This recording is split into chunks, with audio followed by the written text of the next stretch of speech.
Hi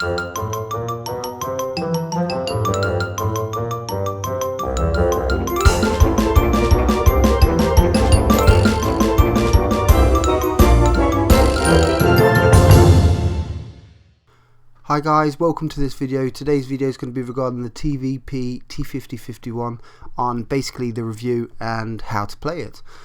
For all of you who watch my videos, you know that I'm going to split it into 3 sections. I'm going to do a statistics on Tanks GG, I'm going to show you a couple of replays, and then I'm going to give you a bit of a conclusion at the end of the video. So on that note, let's go over to Tanks GG. Okay then, so straight away I put on vertical stabilizers, I put on enhanced gun lane drive, and I put on improved ventilation class 2.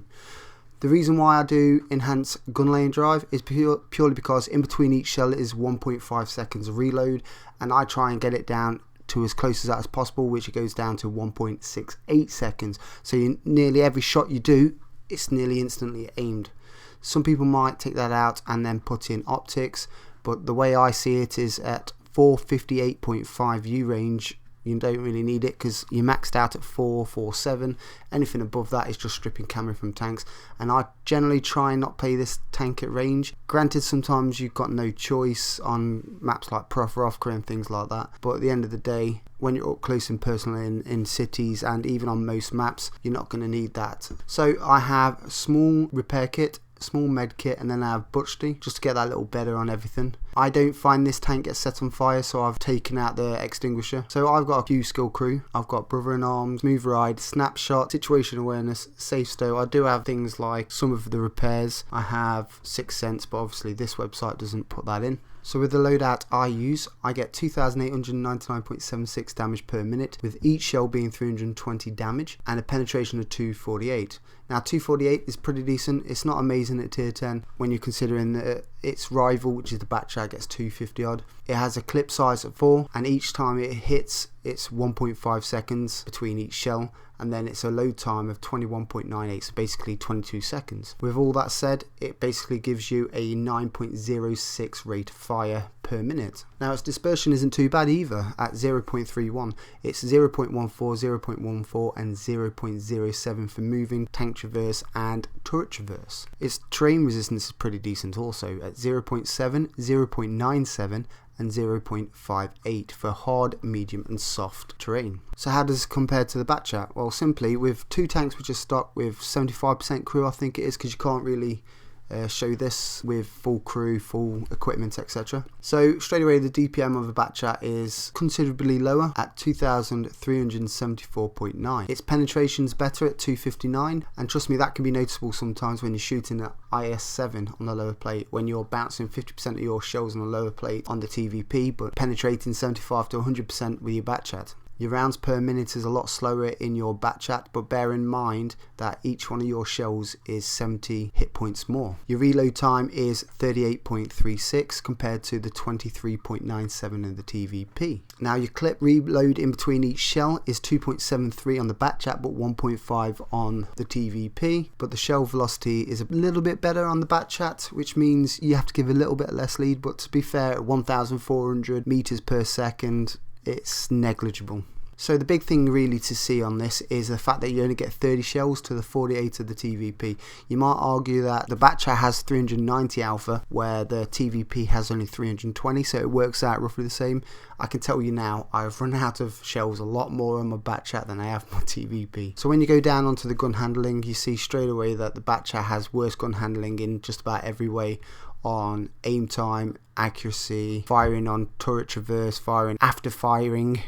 Gun elevation's pretty bad at only 11 degrees where the elevation on the TVP is 20 degrees. The gun depression is quite poor. It's in the Russian territory. It's at only 6 degrees where the gun depression on the TVP is 8 degrees. So now we go over to the mobility of the tank. The Batchat's slightly quicker at 65 kilometers an hour where the TVP is 60 kilometers an hour. Reverse speed's 23 on the Batchat where it's only 20 degrees on the TVP. And even though the Batchat has less horsepower, It has better horsepower to ton ratio at 28.82. Its terrain resistance is a little bit worse on hard terrain, but better on soft and medium terrain. And its turret traverse is 39.63 degrees a second, whereas the TVP is only 37.54. The tank traverses 42 degrees a second, where the TVP is much better at 54 degrees a second. Now the armour on these two tanks are pretty bad on both the tanks, but the TVP just beats it in the fact that the armour on the hull is 65-40-30, where it's 60-40-30. On the turret it's 120-80-60, where on the turret on the back chat it's 50-30-15. So you can get some miracle bounces if people hit you in the turret at extreme angles when you're playing the TVP, where on the back chat, unless you're extremely lucky, you're not going to bounce anything. So let's see actually what the armour means on the live view. So if you see this tank head on, you can penetrate it just about anywhere in the front, but just to be sure, aim it into the lower corners of the lower plate. It's the weakest part of the tank at only around 100 mils, 120 to 125 in the centre. The top plate is around 130 at the top and around 125 at the bottom of the top plate. Even though I turned around and said that the turret can do some miracle bounces, you're not going to bounce a lot. I mean, unless you're going to hit it at extreme angles or be unlucky and hit gun manlet and things where it's 292 pen, you're not going to bounce a lot. And lastly, on the front, the cupola's only around 50mm thick, depending on where you hit it. If you hit it right at the top, it's 57, but you're generally going to get penned in the cupola. Luckily though, the cupola isn't too big. So if you're going to see one of these extremely angled to a perfect position for itself, I would say don't go for the side. It's going to be an auto ricochet. Don't go for the lower plate, even though it's only going to be about between 115 and 100 in the corner, going all the way up to 140 in the middle to 118 at the end. I would aim at the top plate, believe it or not, around this side, purely because you're going to get around 100mm thick, going up to about 110. The further out you go, obviously the thicker it's going to get, purely because you're getting more extreme angles. If you see one of these in the side, load HE, you're going to pen it. It's only 40mm thick, all over the side. The only way you're not going to pen it is if you hit the tracks, and then it's just going to be absorbed by the tracks. If you have got HE loaded, don't aim at the turret, because it's going to be around 50 to 110, 120mm thick. Again, if you see one of these from the rear, load HE, so 30mm thick, you're going to pen it and it's going to give them the maximum damage, probably knock out a few crew members. I've actually seen one of these with all the crew members dead from being hit from HE from a T49. So there you go guys, aim for HE at the ass. If you're going to load HE, don't aim for the turrets, load AP for that. Unless you've got HEP or HESH, then aim for the turrets and then wreck some crew members. So anyway, that's enough of that, let's go over to some replays. So I'm on Live Oaks, I'm with my good friend Gentleman from Mad Men. We used to know each other back a lifetime ago back in QSF. We're spawning in the north. Now the only way to play the north is basically push. You've got to get into the bridge area and stop them getting into the bridge area. If they get to the bridge area, they can outplay you simply by cresting the hill, taking pot shots. They've got better vision and they'll end up killing you.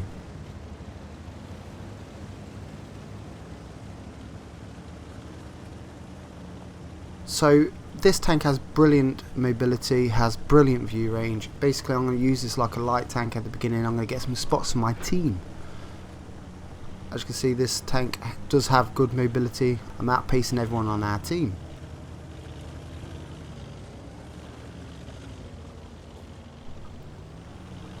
So I'm going to crest this bush. I'm going to see if anyone's coming. If they're not, I'm going to get into the bridge. The reason why I don't go into the bridge straight away, because if they've got 4 or 5 tanks, I'll end up getting my ass absolutely handed to me, because I've only got 4 shells. So I see no one, so I progress over. I suddenly spot an E50, and I'm thinking, let's show this tank exactly what this tank can do.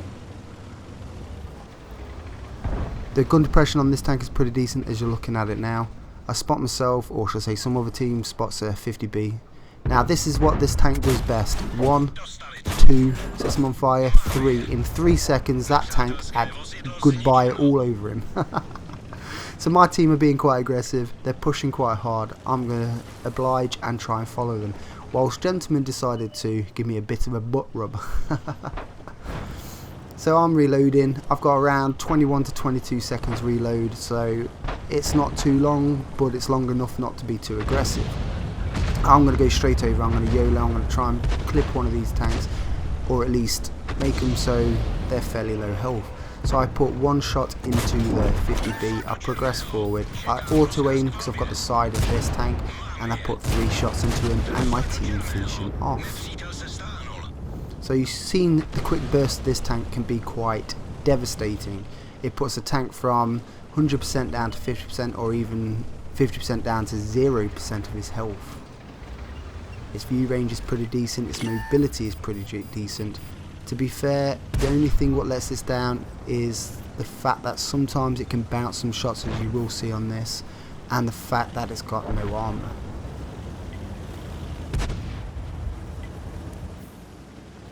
So I'm going to try and play peekaboo, see what I can hit. My gun depression lets me down a little bit, so I don't particularly want to do anything. Even though it's 8 degrees is good, but it's not great. If at 8 degrees though, this tank would be seriously OP. It's OP and it's in the right hands as it is. It'd be even more OP if it had better gun depression. So I put a shot in, I track him, I try and put a second shot, I take a shot from the T54 and he ammo racks me, so I quickly repair my ammo rack and get safe from the T54. Now my teammate Gentleman says he's going to go back and defend the base because he knows that an M103, a Bulldog and maybe another light tank might try and cap. So he's gone back. I said I'm going to stay around here, I'm going to try and put pressure on these guys and see if we can win this cap. Now the worst thing you can do is do basically what T57 is doing and what I was doing there, and that's play peekaboo from a hull down T54.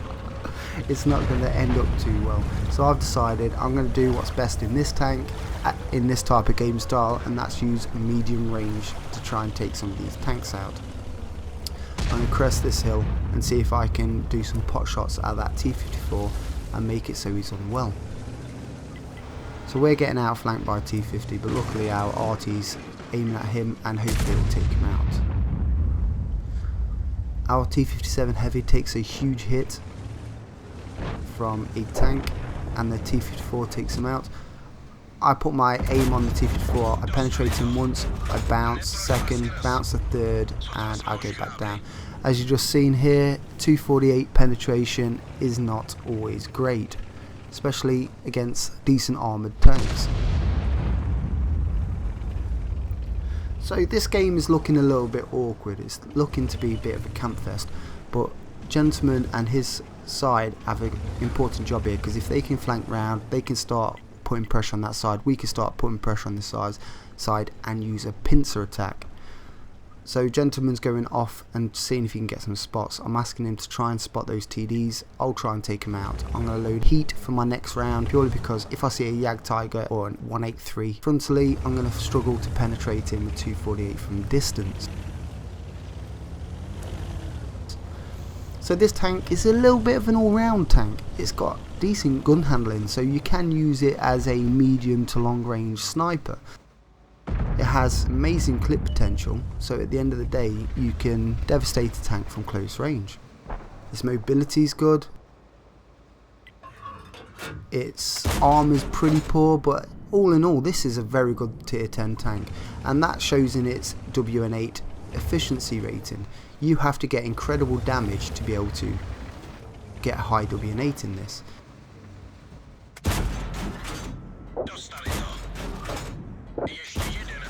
And again, you just saw this tank. The reason why I use gun laying drive is for that reason there, is so that you get pinpoint aim within a matter of your reload time. If I would have used optics there, I would have had to delay my shot. I'm not getting the full 1.5 seconds per shot. I would have been getting say a 1.8 to 2 seconds because of the aim time.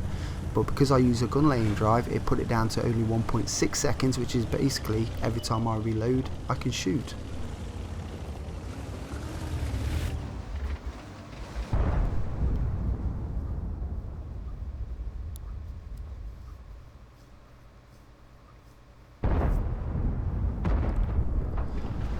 So Gentleman's doing a good job. He's starting to push around and he's starting to spot these tanks. I said I'm going to go and take out this T54.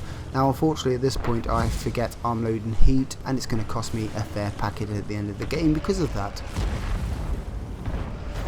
You don't need to fire heat on this type of tank. this type of tank up close, you should be able to pen him with every shot. So I put 2 and then someone takes him out. I've decided I'm not going to reload purely because I can see the ass of these tanks. Yes, this is costing me a fair bit. I do not realise I'm still loading heat.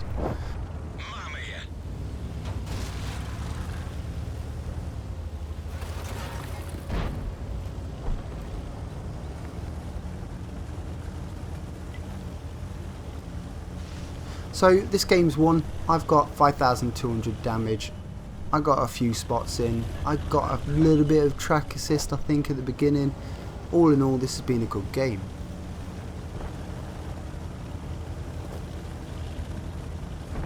And gentlemen, as you can see, it is starting to clear up. So let's go over to the next replay. I'm on Fiery Assailant. I'm with my good friend NinjaJappy. I'm spawning south. I'm obviously top tier because I'm a TVP. I'm looking on the other team. I see they've got a mouse. I'm going to load heat from the word go. I'm going to go straight to that hill as fast as I can, and I'm going to see if I can get a clip into the side of that tank before he even makes it to the railroad or to A1, whichever way he's going to camp or go, shall I say. So whenever I spawn south, I go to the ridge line purely because you've got more chances of firing, or say cross firing on the 1 line or the 0 line. So I'm going straight here. NinjaJappy is going to do exactly the same as me. We're going to crest this hill and we're going to put the whole clip into that mouse if we see him. So Ninja got there slightly before me because I was traversing. We spot a light tank, but that's not what's on our mind. We then spot a E75. I fire once, fire twice, finally penetrate him, and then obviously he's extremely angled and I can't hit him, or pen him shall I say. So I'm now loading APCR. APCR is better on this side purely because you can fire up at the hill. It leaves no leeway at 1400 velocity. That's 400 meters per second velocity shall I say. So we're hoping that our team who goes hill actually spot, because 9 times out of 10 people who go hill they camp and then they don't spot.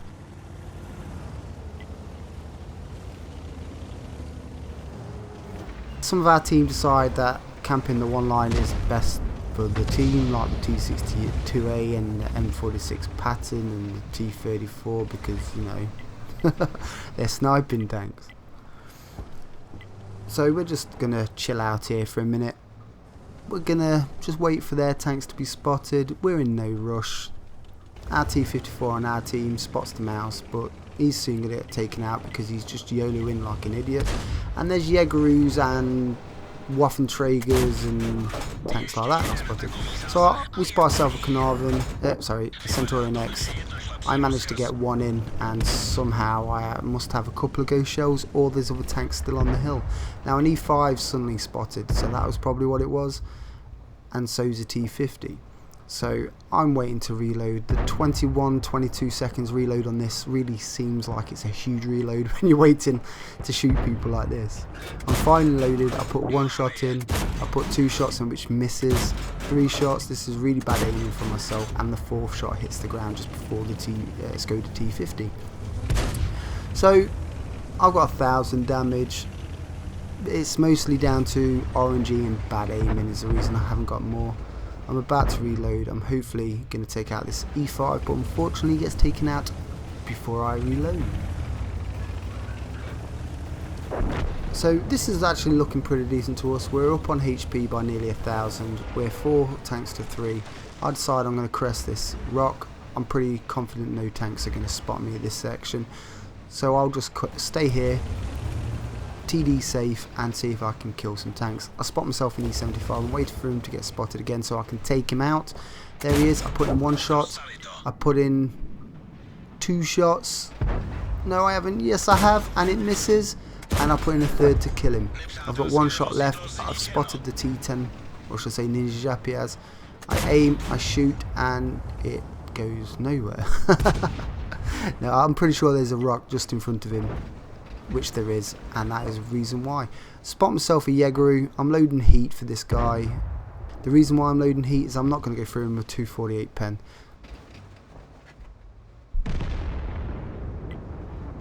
But unfortunately I spot myself a RHM. I missed my first, missed my second, and I shoot my third and hopefully pen him. Well, should pen him. I fire on my second one, but unfortunately I didn't see the rock in front of me. My last shot, shall I say, not my second, and it goes nowhere. Now, I was crying at that point because I'm loading heat and I'm firing at RHM. 2 of my shots missed and my other one may have hit him, so quite a bad result from 20,000 credits worth of ammunition. Anyway, I'm nearly loaded. I'm hoping the egg root or the mouse finally gets spotted so I can make good use of my heat rounds.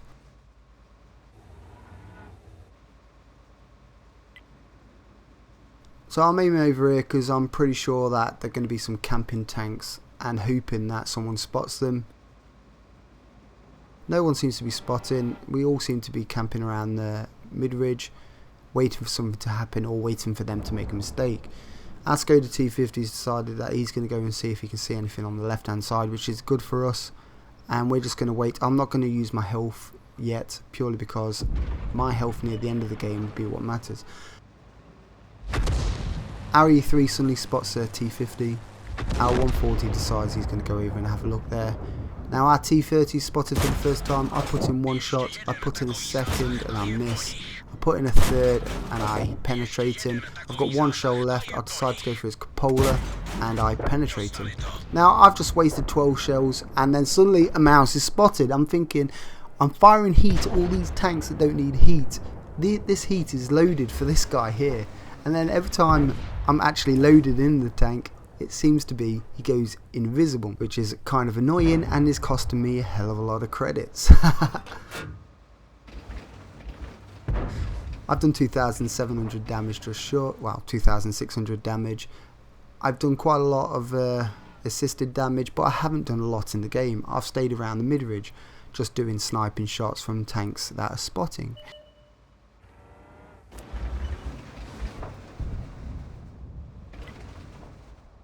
Finally, the mouse is spotted. I put in 1 shot, I put in 2 shots. I bounce my third, and he goes invisible just as my shot hits. I don't know if I penetrated him. I finally got to use my heat clip on the mouse. But anyway, their T10 decided to finally move from his cap. And now he's literally just started the game and he's about to die.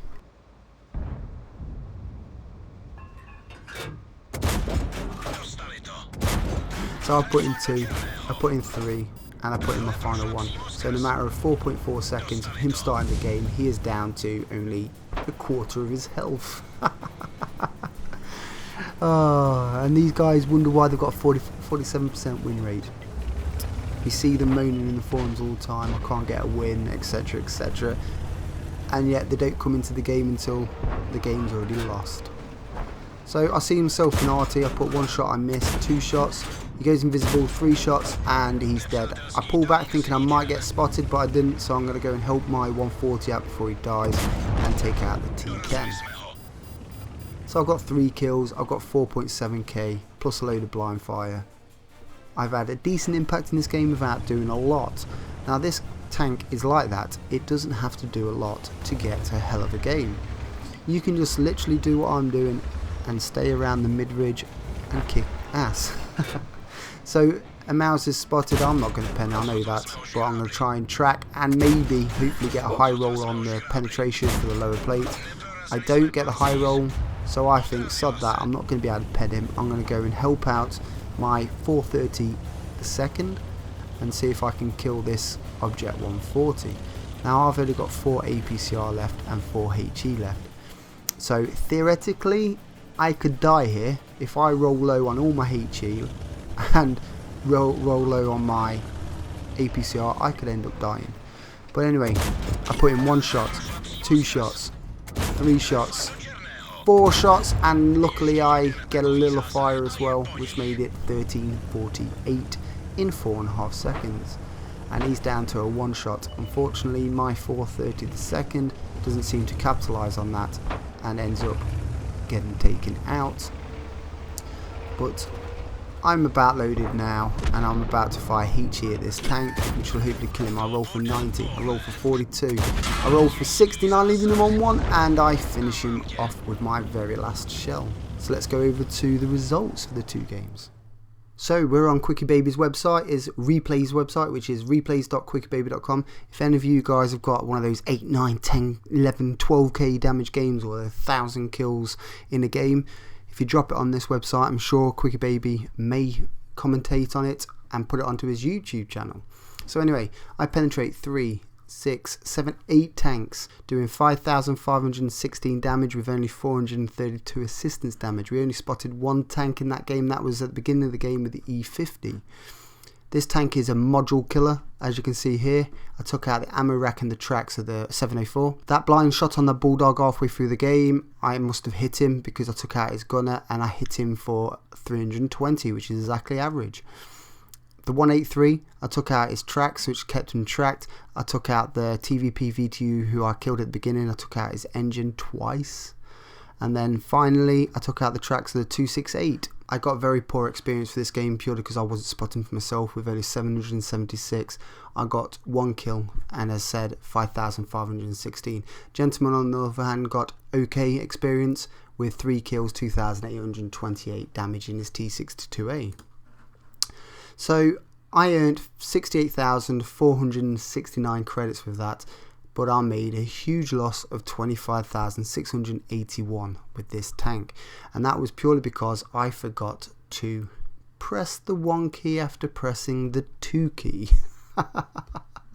And that punishes me purely because if I wouldn't have done that, I would have probably spent 30,000 and then I would have already made a 5,000 loss, purely because I would have put on 1 clip because I loaded 1 clip on purpose, and that would have made me a loss. This tank is not a tank where you're going to earn a lot of credits because I use Butchdy and the shells on this tank are absolutely a fortune to run. So I got 1,164 experience, which was a ×2, so I gained 2,561 experience with premium. I fired 23 shots, of which 21 hit and only 17 penned, purely because this tank bounces a hell of a lot. 248 pen might sound great, but only at short distance where you can aim at weak spots. At long distance where you can't aim at weak spots, you generally bounce some shots. Let's go over to the second result. So I penetrated 9 tanks. Again, as I said, this tank is a module killer. On the E75 at the beginning of the game, I took out or injured his fuel tanks, took out his tracks. The mouse, I took out his gunner, and the T30, I injured his tracks and his engine. The Yegeru, I took out his tracks. The FV4202, I took out his fuel tanks and his tracks. The IS-8, which is now the T10, I took out his tracks. And finally, on the 140 at the end of the game, I killed his fuel tanks and I took out his track. I did 7,283 damage with 2,195 assistance damage, which was mostly done by tracks, or should I say tracking. I did a little bit better on experience this time with 1,158 experience, base experience, 4 kills, and again 7,283 damage. I earned 98,202 credits, but because I fired every single shell in my tank, that cost me a whopping 110,000 credits, which gave me a 40,033 loss. Now that just goes to show, if you miss shells in this tank, you are going to make a huge loss. I missed 14 out of my 48, which basically gave me a 40,000 loss. So out of that game, I got 1,737 experience being premium. What this website doesn't show, that I had a reserve package in, which was 50% experience more on your base experience, which gave me 2,084 experience. So as mentioned, I missed 14 shots by firing 48 and only hitting 34 tanks. Now out of that, I only penetrated 27, which is where my loss came in. Not only did I miss a load of shots, a lot of my shots bounced, giving me a huge loss at the end of the day. So let's have a recap about this tank. Let's start with the gun. It has decent gun depression at 8 degrees, has decent gun elevation at 20 degrees. It has pretty decent gun penetration at 248, but To be fair, at distance that isn't very good because you start bouncing tanks, as you saw in these replays. The mobility on the tank is pretty decent as well. It can change flank at a spur of the moment and be on the other side without you even knowing that he's moved from the other side. Its camo rating is mediocre. It's not a bad chat. If you're in a bush and you're firing, you will get spotted. If you're moving across at say 400 meters, you're going to get spotted even by the poor view range tanks. And lastly, the armor is goddamn awful.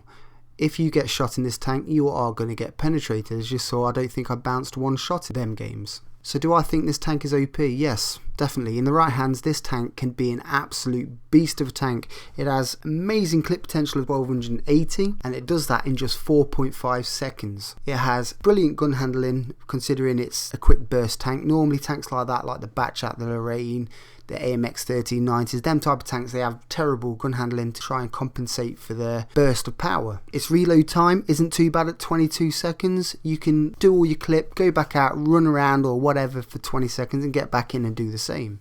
But, and I mean this, but in mediocre hands, this tank is going to be an absolute nightmare. You're going to put yourself in the wrong positions, you're going to unclip your magazine, and then you're going to die because you've got 20 seconds. Your DPM is not good enough at this level to out-trade a tank when you're brawling. This is not a brawling tank. This is a medium range tank, which near the end of the game, it's a finisher. You go in on all these tanks which are only on 1,000 health left, and you go in, you clip them, you get out. Now if you want to see an end game where I'm basically clearing up all the end tanks, click on this video which is showing now, and that will take you to that. Now if you're still on the TVP VTU, the tier 8 medium, click on this one. This will show you a review and how to play it. And if you're past that and you're on the T50, the little brother to this one, click on this video and that will take you straight to that. That's it from this video. If you liked it, please like and subscribe. It helped my channel and it will also help this video.